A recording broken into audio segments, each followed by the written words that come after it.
దేవునితో ఫెలోషిప్ కోల్పోయిన వాళ్ళు, దైవిక సహవాసాన్ని కోల్పోయిన వాళ్ళు చూపులకి బతికున్నట్టే ఉంటారు, కానీ దైవిక జీవం వాళ్ళలో ఉండదు గనుక వాళ్ళు జీవించుచున్నారన్న పేరు ఉంటుంది కానీ మృతులు. మరి జీవించుచున్నారన్న పేరున్న ఈ మృతుల దగ్గరికి గ్రద్దలు పోగవుతాయి. అంటే గ్రద్దలు అంటే ఏంటో తెలుసా? హేయ జీవులు, హేయ పక్షులు. హేయ పక్షులు అంటే ఏంటో తెలుసా? దురాత్మలు. దురాత్మలు.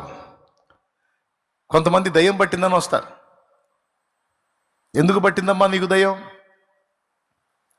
బాప్తిస్మం పొందావు, దేవునితో నడుస్తున్నావు కదా అంటే, ఈ మధ్య చాలా కాలంగా నేను దేవుని సన్నిధికి వెళ్ళట్లేదన్నా.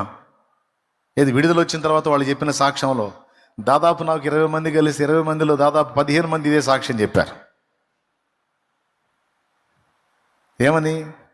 దేవుణ్ణి తెలుసుకున్నావు, నిజదేవుణ్ణి నమ్ముకున్నావు, బాప్తిస్మం పొందావు, దయ్యం ఎలా వచ్చింది నీలోకి అని అడిగితే వాళ్ళు చెప్పిన సాక్ష్యం ఏంటో తెలుసా?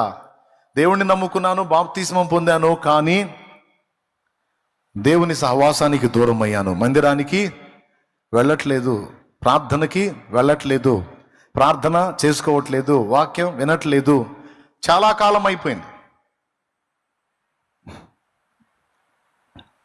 అమ్మ బతికే ఉన్నావా? బతికే ఉన్నానన్న. బతికున్నాను కాబట్టి ఇక్కడ వచ్చాను కదా. బతికున్నావు కానీ ఆధ్యాత్మికంగా చచ్చి ఉన్నావు. అందుకే నువ్వు పీనుగు అయ్యావు కనుక గద్ద వచ్చింది.